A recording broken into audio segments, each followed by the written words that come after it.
1936 is where we left off. 1 million in sales, which is kind of crazy. How do you get 1 million in sales, but don't turn a profit till 1937? Well, as we was talking about, and just going back a little bit, I mean, that Sears deal probably wasn't as great a deal as they thought it was, and it probably costed them a bunch of money. And then on top of that, they probably was putting up all these buildings and all of this technology, and all of this warehouses and building engine sites and stuff like that, and Indy cars. And the Great Depression, I'm sure the Auburn deal wasn't good. The fact that Plessy almost died how many times at this point? Yeah, two or So, three. right? 1 million in 1936 is equivalent to a purchasing power of 23 million, $7,122.30 today. And that broad cost them, that CEO broad cost him what, 2.3 billion this time, something like that. Well, yeah, we'll get into that. Okay, but anyway, that's quite a bit of change to lose. And So, if going on up on to 1937, if you're looking at that picture of that VL12, well, that's such a gnarly engine. but I pulled that QSX 78 up. They're very similar. Well, yeah, because this is the precursor to it. Well, absolutely. I mean, you look at the front drive and a lot of the stuff along the sides. Yeah, there's a lot that changed, but then there's a lot that remained the same if you look at the cylinder heads and stuff. And that's But one of them things. If it ain't broke, don't fix it. yeah, that's at least one thing that they haven't messed with. I think the only real difference between the VL12 and the QSK is turbo. Yeah, Hey, let's look it up. we can do that. Cummins VL compared. Are we comparing it to the 4896? Well, I was doing the 78 QSK. I just took the first one. So the VL12 was a 12-liter, produces 5 to 600 horsepower, with torque ratings to 12 to 1500. High pressure. Whoa, whoa, whoa, whoa. The VL12 had high pressure? Interesting. Obviously, it's found in marine and locomotive applications. It had a turbo. When did the diesel locomotive come out? Yeah, just a second. I'm already on it. All right. Whoa. Okay. Okay. You ready for this? Yeah, go ahead. The world's first diesel locomotive was operated in the summer of 1912. Specifically, it was a diesel mechanical locomotive built by Diesel, Sulzer, Close, GmbH, and ran in Winterthur Romanshorn Railroad in Switzerland. Okay, well, that's cool, but what about the U.S.? Yeah. Interesting. You want to take a wild guess of what company came out with the first one? So I draw a blank. The first commercially successful diesel-electric locomotive in the USA was created in 1924 by a consortium of General Electric, Ingersoll Rand, and American Locomotive Company. The locomotive was sold to the Central Railroad of New Jersey. Well, General Electric makes sense because GE's been they're still into locomotives. We had two brands of locomotive engines. We had the GE version, and then we had the EMD version of it, Electromotive Division, which turned out to be General Motors. But Yeah, and they also make airplane engines, all sorts of crazy crap. blah blah blah. Yeah. But so the QSK is it's got common rail and advanced electronics. Looks like that's the only difference that they did between the VL12 and the QSK. Yeah. That the QSK comes in a 48 liter and a 96 liter. That's not fitting in my garage. No.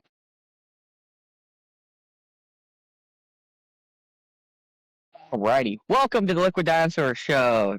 Of course, today is just, Doc and the Automotive Ewok like always. Today we are going to continue our Cummins legacy and whatever rabbit holes we want to go down. That is the beauty of running computers right next to our face. Because we like rabbit holes. If you haven't noticed that yet, that kind of seems to be our thing. Yeah, no kidding. Alright, are we already past the profit thing? Or are we still kind of stumped by that? Nah, we good on that. Oh boy. 1938. Diesel Workers Union is established on May 21st of 1937. A. Erwin Miller stands before workers to support their right to unionize but oppose an effort by a national union.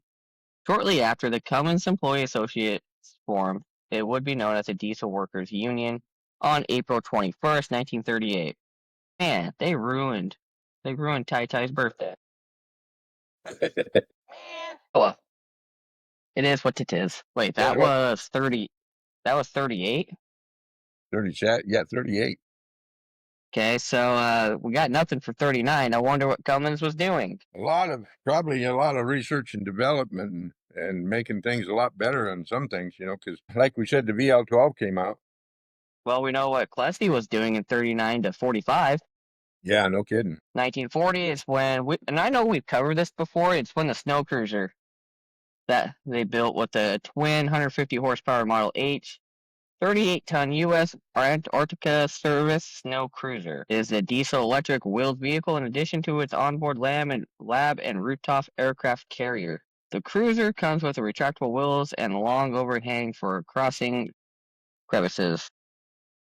So we know they were building that in 1940. That thing had to 38 ton. I was going to say, had to weigh a mess. 38 ton in the snow. That don't give you much warm and fuzzy. It better be hard snow, huh? So we know in 1942 is when William G. Irwin took over the board chairman because Klesse decided Klesse was already part of the war at this point. So just kind of, I just feel like between 1919 and 1930, there's so much crap going on, and now we're kind of just getting into the nitty gritty. Well, we knew from our other shows that period of time was a lot of other companies building a lot of Oh, other. where'd you go? Where'd you go? Something says add effects to my hand gestures. Okay, well, I there didn't you hit it. are.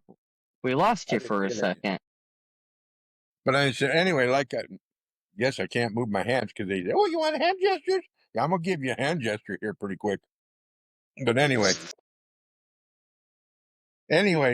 we know that time period from 1919 to where we're at right now, there was a lot of other companies coming into fruition. You know what I mean? So he had to stay up on top of everything, I would think. I mean, it isn't that you just kind of sit back and rest on your laurels. You'd you'd have to have R&D going on and on and on and on because even we know the Onan diesels and we know that Buddha diesels was going and we know that Rudolph diesel was going and we know that you name it, it was a mad rush to get ahead of the game, I guess. Well, Rudolph Diesel was late 1800s. Well, yeah, I know, but I mean that got it Early. started. I mean, you look at all of the farming and whatnot that was going on, and then we just keep going and going and going. You have I love how I can't spell his name, who that? Rudolph Diesel. So yeah, okay, no, you're um March 18th, 1858, and he died September 30th, 1913. Yeah, Which I I should have mean, known that. you stop and think. Um, Caterpillar started in 1925. We know why that started. Yeah, that's what it says here. When I'm founded in 1925. I might be wrong, but anyway, yeah, 1925, April 15th, 100 years ago. But anyway, you got Caterpillar, Komatsu of all things, May 13th of 2021 and 1921. So we have a lot of companies and corporations and engines and everything going on during that time period. So yeah, I think Klesse would have had to, be really busy about keeping his stuff up. And I think that was another reason why the marine engine, that VL12, we talked about, and the locomotive engine and all of that other stuff. Okay. Did you know that Caterpillar was originally called the Holt Manufacturing Company? Yeah, I did. And That's there, 1925. Holy crap. So you have Cummins was in the process of they just barely got out of the Sears thing. yeah, They were barely starting to make their own engines. yeah, You had Caterpillar. I mean, when did General Electric start? See, here we go. We're going down the Caterpillar. yeah. Wait, what? Holy crap. Guess when General Electric started? April 15th, 1892. I was going to say when Edison made the light bulb. That's that's a one. I wonder why what made General Electric get into engines, I wonder? October 1931, Caterpillar began production of the world's first diesel-powered tractor. The crawler, Okay. the Diesel 60, and we're just covering this time span. So there's a lot of things going on. So John Deere was started in 1837. Yeah. Well, then you have Massey Ferguson and all them other companies along in there. 1853. Yeah. John Deere? No, Massey Ferguson. John Deere was the last one. I'll go back to that one here in a second. Massey Ferguson was founded in 1953 through a merger of Massey Harris of Canada and the Ferguson Company of the United Kingdom. The next Massey Ferguson was later adopted in 1958. Company's root extend back to 1847 when Daniel Massey established a workshop in Newcastle, Ontario, Canada. 1920, General Electric started working on their 300 horse diesel powered locomotive engine. What? 1920. You had General Electric working on a diesel locomotive. Cummins was working, they were still doing Sears at that point. It says 1923 they got it out and running. Okay. And then we know we had Kohler that was just starting their mass production. And Onan had diesels. And Right, well, we're getting to Onan here in a minute. 1837 was John Deere. yeah. It didn't. John Deere was a blacksmith who developed the first commercially successful self-scoring steel plow in 1837 and founded the company that still bears his name. Deere was born in 1804 in Rutland, Vermont. Yeah. Yeah, you like that rabbit hole? Yeah, we get it. So, you have all this going on. Early 1900s to 1930, like everybody's popping off. Well, more like 1925, because 1929 with the Great Depression is kind of when things kind of took a poop. Except classic. 76, Case put out their IH. It says Case IH, but they were separate then. Diesel powered, steam powered tractor. They eventually went diesel powered in 1890. You got all kinds of rabbit holes here. So, who was the first tractor company? Well, let me look it up. I'm already like halfway there. Are you? Well, hopefully I can get an answer.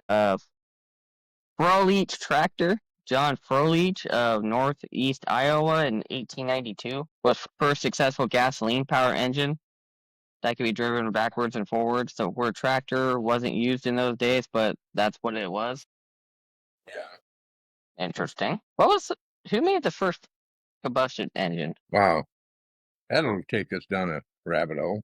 Carl Benz is widely credited with the building of the first practical automobile powered by an internal combustion engine in 1885 and patented in 1886. So if that is Carl Benz, is that Mercedes-Benz? The precursor to it, yeah. Then it said, okay, the internal combustion engine was invented by Nicholas Otto in 1876. Then you got a Joseph Lenore, also known as Jean J. Lenore, January 12, 1822 to August 4th, 1900, was a Belgian-French engineer who developed an internal combustion engine in 1858. Yeah. Okay, so you had guys starting, and then you had Rudolf Diesel that did the diesel engine in the late 1800s. Yep. And then he just miraculously died one day. True that. Man, you want to talk about conspiracy theories? Is that whole ordeal is a wild conspiracy theory. Yeah. Let's see. I got something stuck in my eye. Your finger. Eye boogers. So 1947, it's interesting. We're talking about the war and stuff. You know, we go back to 42 where Plessy and J. Erwin Miller were both serving in the military. Plessy was on the war production board and J. Irwin was in the Navy. And then, Really? yeah. The Well, remaining board of directors elected William G. Erwin, one of J. Irwin's brothers or whatever, as chairman. uncles. J. Irwin was the nephew to William. Okay. But anyway, we got those two guys serving in the war effort and this other clown running Cummins.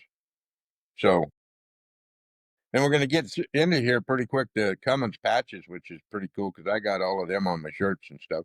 Not on this one, but the Cummins red ball. Right. Gator, come here. Another gator sighting. We have another gator sighting. Well, Doc will see gator. The company will not. Come on. Come here. Come say hi. You gotta use this. Ah, gator. Say it louder. He can't hear you. Okay. What are you doing? Bye-bye, gator. Hey, give me my mouse. I just got robbed by a gator. Did you really? Yeah, he stole my mouse. But yeah, in 1940. Go ahead. I was just saying, that could be a good title name. What's that? Cummins Legacy. Got robbed by a gator. Yeah, really. That, and like you said, going through the patches, we're going to see quite a few coming up. The red ball was introduced, you know. The red ball. I'm not saying anything about the red ball. You're not in 1944? Oh, yeah. Okay. No, I got you. We're on the same page. That rabbit hole and get back up here on top with me. Yeah, the red ball introduced. Further difference, the brand Cummins introduces a trademark. Red ball to go with its dependable diesel logo. The eye-catching design could be seen on products, literature, and publications for the next 8 years. Yeah. That was pretty cool. And then 1947, Erwin Miller is named president. He's back from the Navy, huh? No, he's got to be a younger one. Yeah, he could. I bet he was back from the Navy. Emphasizing research, cost effectivity, and quality, J. Erwin Miller becomes Cummins president. He would be remembered for his business acumen, groundbreaking approach to philanthropy, and supporting for civil rights. And then this is kind of where things kind of get odd, I guess, because 1947, also, they decided to do the first public stock offering. Yeah. And then I didn't find a whole lot of information on this guy. But in 1951, Robert Hofsteiner named Cummins president. Do you know anything about him? Well, let me take a look. So, with J. Irwin transitioning to chairman of board of directors, Robert assumes the role of president. Hofsteiner's close ties with Massachusetts Institute of Technology, USA classmate S.L. Kirklosker would lay the groundwork for Cummins' entry into India. If you're going to do some research, I'm just going to go through a couple of these real quick. 1952, the old gold and black adopted as trademark. Guess they changed the logo. 1952, Cummins JBS 600 takes pole at Indy. After achieving the 139 mile per hour track record, the Cummins Diesel number 28 race car assumes the pole position at the Indianapolis 500 with the first turbocharged engine to run the race.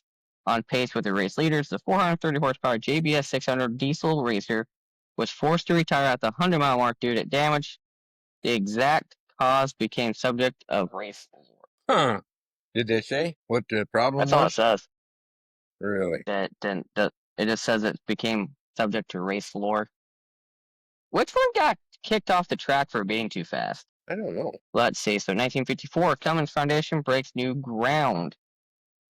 Company established the Cummins Foundation to help solve some of the most difficult social problems around the world. 3 years later, the foundation makes the first grant to support architect fees for the Lillian C. Smith Elementary School, a part of the architect program, which became a formal part of the foundation in 1960. 1955, the U.S. diesel truck market share reaches 51%.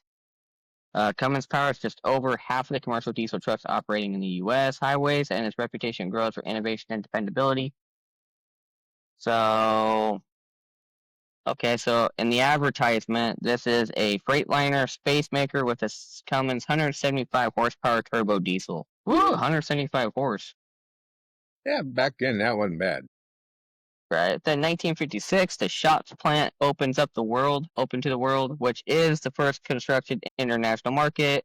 Cummins expanded into Scotland, marks the beginning of its global business, which is going to be very key that they're in the United Kingdom for a reason, because of what we're going to find out here shortly. Stay tuned. We'll get to it. And of course, if you remember back in 47, No, 52 was it? Yeah, it was 52 when 51. Way off, man. I'm sorry, guys. Way off.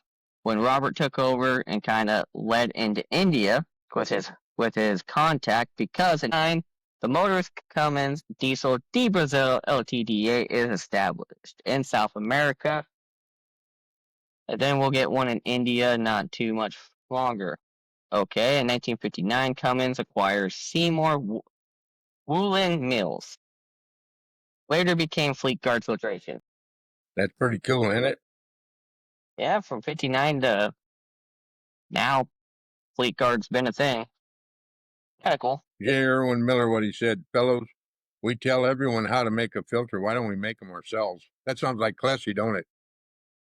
Beginning with the purchase of Seymour Wooler Mills, later to become Fleet Guard Filtration, Cummins renews its focus on avoiding supply interruptions and controlling costs.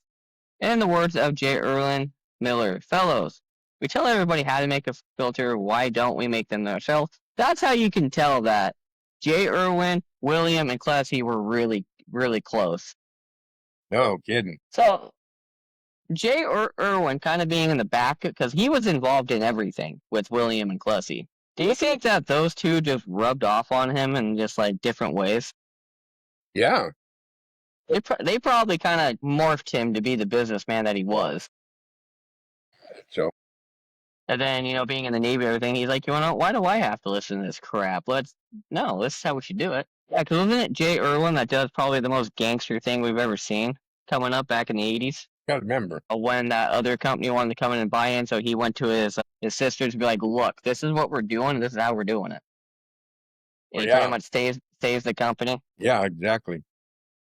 Okay. Well, I think these birds were all kind of tight with each other after the war and whatnot, Right. And I'm sure the Irwin family and the Cummins family, even with Klesse not even being involved after 55, yeah, I'm sure they were all still close. And I'm pretty sure, actually all of Klesse's kids worked for the company.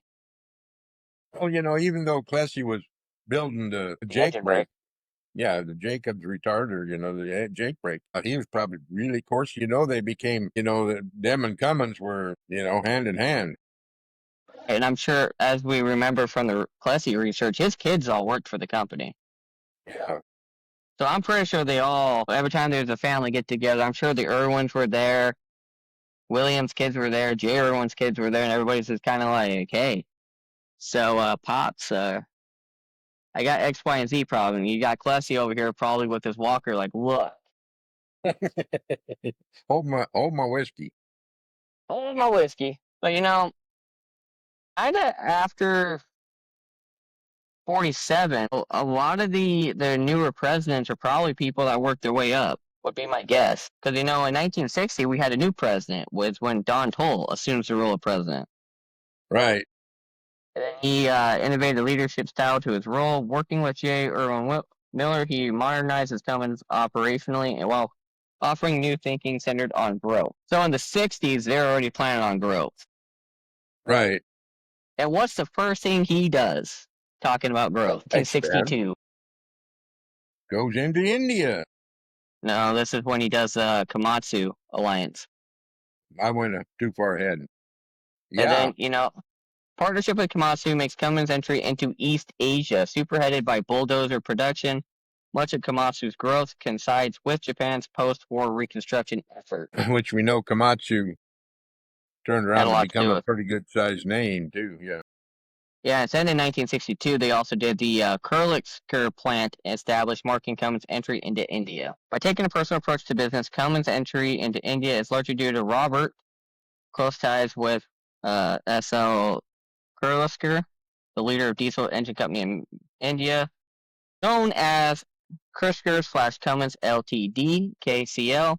The partnership would further Cummins' local supply global manufacturing strategy. So, Robert had a good plan, and then, Don told, and then, Jay Irwin was still heavily involved because he was the director of the board. Well, then we go forward, and he's into civil rights and helps get the Civil Rights Act of 64, but I wanted to get up to 64 when they started natural gas. I was wondering about that, when Cummins started into natural gas. Did you look it up? It was 64? Yeah, it's Yeah, right there. Never mind. up there. Maybe I should scroll down a little bit and I can see what you're seeing. I wish I could find my notebook because I had more information than just what's on the website. Yeah, So, interesting. a force for equal rights, the chair of the National Council of Churches, Commission of Religion and Race, J. Erwin Miller lobbies for the passage of President JFK proposed civil rights legislation. The bill would come to be known as the Civil Rights Act of 1964. Natural gas engines enter the assembly line at the same time, generating 100 to 200 horsepower when they first introduced. Many of these engines are still in use today. Isn't that interesting? Well, I think it's going to be interesting because what's going to happen, not to, well, we know what happens, not too far. Right. So 1965, the small V production begins at Darlington Engine Plant, joint venture with Chrysler, Cummins, Darlington Engine Plant, the United Kingdom kicks off production of the small V, an engine that would become popular in the marine market. That Chrysler part that is going to come in handy here shortly in 85. That explains it. This is another thing that blows my mind. So, for those newer to the channel and everything, so I'm a mobile diesel mechanic. I work on primarily dump trucks. I do tractors. I do automotive, all that fun stuff. And looking for parts and everything, you always, on the end of parts, you always see an RX number, which is pretty much a reman part. And then when you're looking at parts, especially through Cummins and everything on quick serve, or even like you call into your manufacturer, which I mainly work with Kenworth, so I call Kenworth up and like, I need a cylinder head for an ISM. Okay, we have a Recon one available. I'm like, what the hell is a Recon? I've always been wondering about that. So Recon is coming. Basically, it's the remanufacturing department. It's where they take. So they pretty much they go redo cylinder heads, blocks, not turbos because that's a different department. But we'll get into that here shortly, for how that came about. But the birth of Recon Division was in 1966, Yeah. which is crazy if you think about it. Yeah, because wow, let's see, that's 40, pretty close to 50 years of engines that were out there that, they had no way of, they could rebuild them, but, the advent of machine shops was probably, let me chase that rabbit hole. Yeah, because when did the wasn't it the mid 50s is when the industrial boom kind of stopped? Yeah, Everything kind of started going into new. With the founding of the Recon facility in Memphis, Tennessee, the Cummins began making remanufacturing history. The approach is highly sustainable due to how much energy, material, and labor is saved by reconditioning an existing diesel engine. That's the whole point of Recon. says the first machine shops opened in the 18th and 19th centuries. Right. That's what I'd love to do, is do a machine shop. Yeah, They're kind of dying. yeah, that's what they say. Now they're dying out because, you know, It's cheaper just to buy new, apparently. yeah, When it's really not, but it's give or take, honestly. the Cummins small V engines. They're talking about the triple nickel and whatnot like that. Triple nickel was a pain in the butt. So, 1967, Cummins Technical Center opens the door to innovation. Started on 24 acres, sprawling 22 million, Cummins Technical Center demonstrates the company's focus on research and innovation. The facility's impressive proportions mirror the sizable contributions in years to come. Now, everybody, let's key in on that a little bit. Opens the door for innovation because nobody's gonna like what happens next. This is when 1970 leading the charge for U.S. EPA emission standards. Now, why is that important, Doc? And then later got thrown under the bus. And 22. Let's see. So that's 30, 40, 52 years of EPA emission standards charging, and the EPA decided to sue them for, yeah, I'm already getting hot. I'm getting heated already. For how much was it? 2.35 billion. Yeah, something like that. Then by the time all the extra crap came out, it ended up being like 3. Yeah, and then it was along with the other companies that got thrown under the bus at the same time. I think I think the current president should come onto our podcast and talk to us. You know what's funny is that they started leading the way for diesel emissions and stuff like that, but yet that should be the Environmental Protection California Act, the California. Should be. Well, they So got sued for violating the California Green Act. So let's go down that rabbit hole. Why not? I start typing in Green Act and it comes up with great chicken. chicken. Like, okay. Okay, the California Green Act is multiple initiatives, including the California Green Building Standards Code and the Voluntary Carbon Market Disclosure Act. The Cal Green sets the mandatory building standards and Carbon Market Disclosures Act aims to prevent greenwashing. Can you just get more into it? Requiring green claims in California to provide specific information about the carbon reduction efforts. It applies to companies participating in California's voluntarily carbon market or making green claims within the state, regardless of their revenue or location. So it's a loosely made law basically saying, hey, don't be dumping too many emissions in my state. Don't care where you're from. That's how they got. So that law should just be repealed because it's stupid. The California Green Amendment aims to ensure all communities have equal access to clean and healthy environments. Clean Energy and Pollution Reduction Act sets goals for reducing greenhouse gas emissions as well as prompting clean energy and clean air. SB 100 requires renewable energy and zero carbon resources to supply 100% of electric retail sales by 2045, according to the California Energy Commission. Okay. That's enough for that. Let's get back up on 1976 when Cummins changed with their picture. Nope. I'm going to go on a rant. Oh, that's for the other channel. We got to finish Cummins today. Another channel? You mean another video?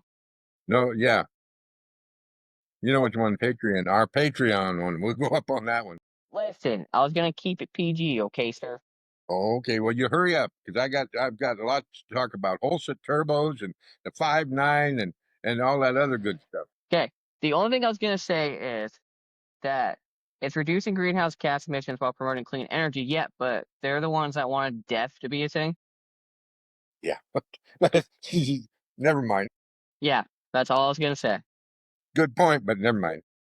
But 1972, you forgot that we got our first African American VP, Joseph. Yeah. Well, we know you want to talk about 1973. They've had a lot of CEOs. I mean, you talk about that was 72. Then in 74 we get it. Well, I know, but I mean the change in leadership. 72, then 74, then 76. You know what I mean? But 76, they got their good trademark picture, the big blue sea. Anyway, go ahead. 1973 is what I know you've been wanting to talk about, which I said because when we got into Scotland, that was going to be important because we got Holset Engineering Company, which was purchased by Cummins to create our Holset turbos, which is located in England. It's funny that it took them, let's see here. Well, yeah, that long, but then it took them till 80 before they started introducing them on Cummins. I think they had them before that, but you know what I mean? I don't know what the deal was. We'd have to look into that, why it took them so long to, say Cummins and Holset turbos. Well, let's see if I can spell. Okay, so Holset was acquired by Cummins in 1973. The integration of Holset technology into Cummins engine occurred shortly after, notably with the 6-cylinder, 4-cylinder engines. Okay. Yeah. Ram pickup series started in 1988. The key is that Cummins quickly adopted Holset technology after acquisition.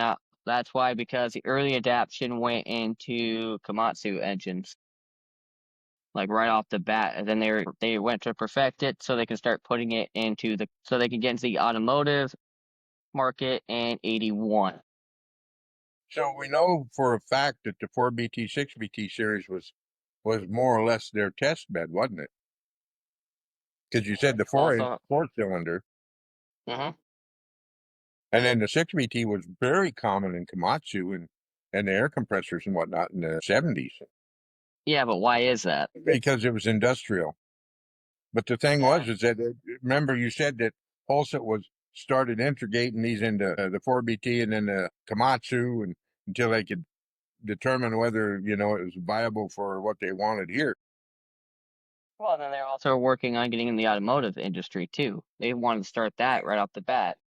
Right, but it took Cummins looking into the future and saying, why is that 6-cylinder in that Komatsu or that compressor? Why don't we put it in a Dodge? We Remember? also know we also had the mother of the 5.9 back in the 30s, True that. 8672, Yeah.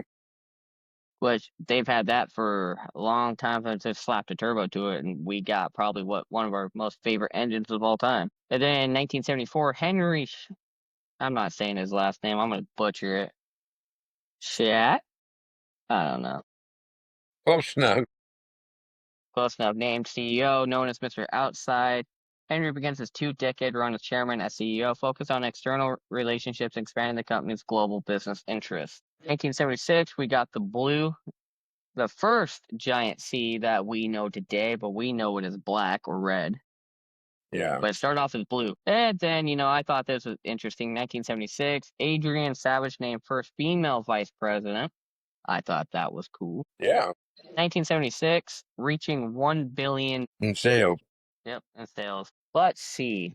That was when? Yeah. 1 billion in 1976 worth today. Whoa. Yeah, that's a bit of a difference. Yeah, that's only 5,620,369. It's just pocket land. Nope. Nope. Something got messed up. Rephrase, that's a million. There we go. That's better. Yeah, it's 5,620,369,068.54. Pocket land. Right? Now, I guess we talked about this the other day, but we were not filming at that point. I want to just out of curiosity. Come on, computer, work with me. I think Doc knows where I'm going with this. What else happened in the 70s? So that was 76, right? What happened in 71? My mind just drew a blank. Nixon got us off the gold standard. Yeah, So definitely. that's probably when we started seeing inflation, probably. Yeah. Now let's talk about something more positive, because that's going to be a depressing conversation. 1977, Jamestown engine plant ramps up in New Hampshire? No, it says New New York. York. Why does it say NA? I don't know. It literally says Jamestown engine plant ramps up Oh, it's NH the production. NH series engines. Oh yeah, that's true. NHNT series engines, which turned out to be some of the best engines you got. A lot of people will argue with us, but the NT series, NH series. So in the 60s, we had Komatsu. 1979 is when we're joining forces with J.I. Case. And well, we know from that point on that probably well before this, Gleanier combines and Massey Ferguson's and a lot of other engines, tractors were running Cummins engines in them too. Remember, Case hadn't merged with International yet. And I was helping the East Side guy on an 85 Case 580. Are you Yeah, telling me that 2.7 liter diesel, turbo diesel that I was trying to find freaking torque specs for the main cap was a freaking 4BT this whole time? probably. A 4BT. Because you stop and think, it said it was just a minute, and I'll type that in. 84 Case and International Harvester merged. So what was the engine numbers? It was a 2.7.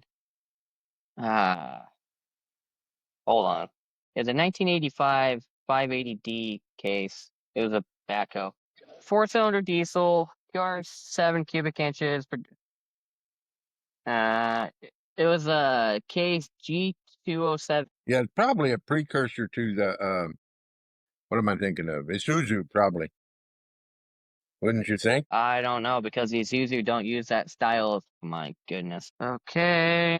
The only reason I'm saying that is because this one had the fuel system that it'd come from tank, go to fuel pump, right? Because it was a rotary pump, kind of like a VP44.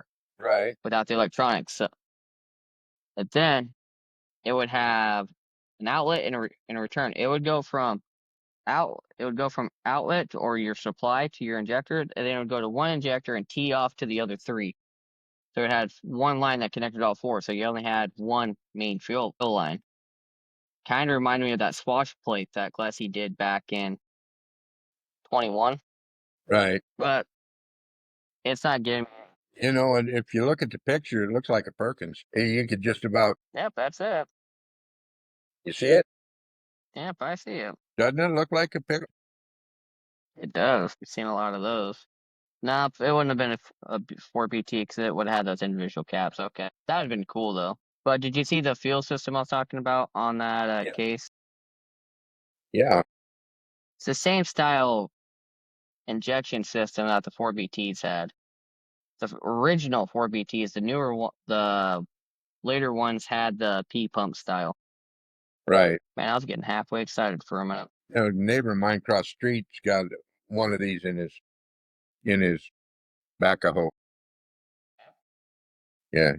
You know, like when you chew backhoe, take a pinch, put it in your lip, backhoe. 1980, the first Holset turbocharged Cummins engine comes out. Right? We already know that it didn't because you know, maybe the Cummins end of it, but they were, well, it said that Komatsu was running Cummins engine. So I don't know. This is a little iffy here, isn't it? Well, I think it was more for the consumer market, what they're Advertising. basing this because it's the purchase of whole set in the early 70s leads to the broader range of Cummins products offering in the following decade, especially popular with engineers in the 80s, turbocharging improves power output and fuel economy while reducing emissions at the same, all within the same engine displacement. Yeah. And because keep in mind, all the Cummins engines for Komatsu and even Case were labeled as Komatsu and Case. But then in 1980, we also got our first Mexico plant. Yeah. Which I'm not mistaken, that's where one of our major Recon divisions is now. Yeah. True. And this one, I'm not too sure what they're getting at. So in I don't know. 1981, we had a South Africa plant, but it says Cummins shows no tolerance for apartheid. Putting Apartheid. Yeah.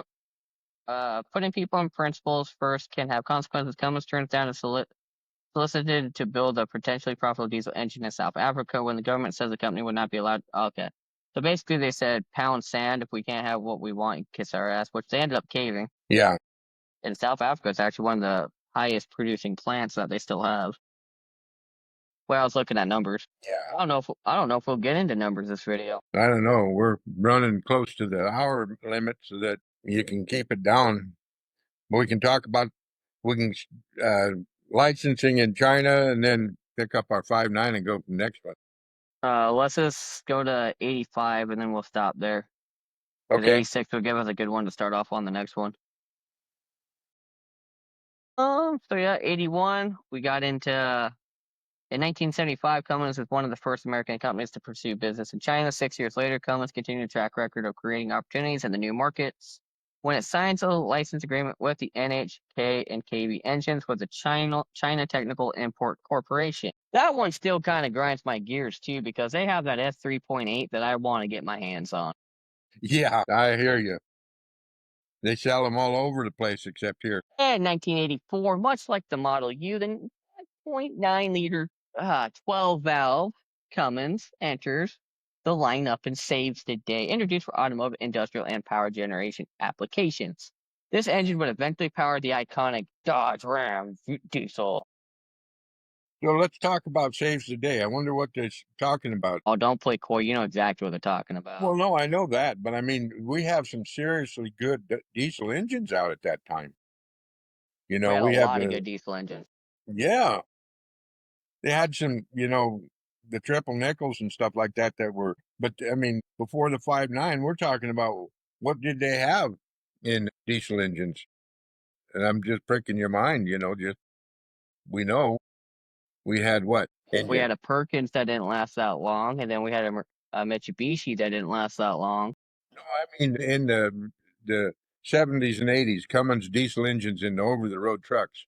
what did we have in them? We had we had some big cams and little cams and Oh dinky my, cams. And now, come on, you can spit it out. Well, we the had big some can, seriously good engines, didn't we? the, the big can 300, the introduction of the N14, Absolutely. We which had ended up releasing the M11 back in the late 90s. so we had some seriously good diesel engine, but when it says it saves the day, I know what they meant. Yeah, the sales of that engine went astronomical. I mean, it's gone. Yeah, but with the gold standard happening, and then we also had the emission push in the 70s because everybody was pushing the whole fuel thing, and a lot of people hated the diesels because they were loud, obnoxious, and smoky. And And so Cummins had to do something, so they started putting turbos on everything. And then the big Cam 300 came out, and it wasn't really smoky. A lot of companies stopped doing two-stroke. Cummins did it for like 6 months, and then screw it, went back, kept doing four-stroke. well, and for the longest time, Freightliner only came with Cummins. Now, what was that? I said for the longest time, Freightliner you could get it only with Cummins. They were hand in hand, like we said. And it wasn't Freightliner; it was white Freightliner back then. In the '80s they switched out. Anyway, but it was like when they parked their star on the 5.9, it did really well. Yes, it did. And as we was talking about, the industrial side, the boat. I mean, we're not. If you went into the marine end of this, where the 5.9s was, we could go on for days, couldn't we? Oh, When yeah, they had absolutely. twin 5.9s, and in them engines, in them watercraft. I don't know why that made me want to think about it. So you also had, and we'll probably get this in different videos, but Caterpillar was having issues with their engines in the 70s, Yeah, true. Peak and and the all market was, and then all this crap about heating diesel, and then you had the big push for emissions and all that other stuff in the 70s and the 80s. So yeah. Cummins had to come and save the day because Detroit wasn't doing it. Well, Caterpillar wasn't doing it. Detroit kind of after they got rid of the two-stroke, there wasn't much going on until they come out with the. I just dropped a brain fade. The Their six-cylinder, the Talking about the Detroit DD six-cylinder. platform or talking about the Series Yeah, 60? the DD platforms. After they got rid of the two-strokes, they were kind of dead for a long time. Right. Well, the Series 60 definitely brought them back. And Yeah, even the engine before the Series 60, which I can't remember what it was. Might have been the Series 60, but I'm not that familiar with Freightliner as I am Cummins or Cat. yeah. Well, we're just going through all the engines that were struggling at that time. Right. So Pretty much the only thing left for Cummins on this video is 84. On top of the 5.9, they decided to do a corporate office so they can bring their executives together. But building full of executives, that sounds grand. that sounds fun. Do you wanted to start with 85 the next time? Because that's going to be interesting. Get into the electronics and the fuel system plants. Oh, Yeah, you we're just broke reconnect. up pretty bad, so Yeah, that's fair it. enough. I was reconnecting. Yeah, pretty much. Yeah. Apparently, just to wrap this video up, 84 was to bring executives together, and 85 was the formation of the Cummins Electric Company, which we'll get more into that on the next one. Yeah, because that's an interesting. And we're gonna call that good for today because you're breaking Because up a lot. we're reconnecting and everything. Yeah, Well, I'm gonna do not the bad. outro. Yeah, you probably better. I hosed it up the last time. You did fine. All right, everybody. This has been another Cummins little. Well, this is Cummins with rabbit holes this time. Shot full of holes. That's what we should have called it. Yeah, pretty much. Coming, shot full of holes. This has been the Liquid Dinosaur Show with Doc and the Automotive Ewok. Please like, comment, and subscribe to this. And share with somebody. We're trying to build a community here. This is going to be a good time. If you like this style of content, let us know in the comments. Anything else you want us to look into, let us know in the comments. If you don't like this, let us know in the comments. Now, if you want to say something mean, just remember we're going to respond back with being mean. With positive, we'll be positive. Good point. So, thank you guys for coming. Thank you guys for just being with us today. We appreciate it. And of course, We'll see you on the next one. Bye.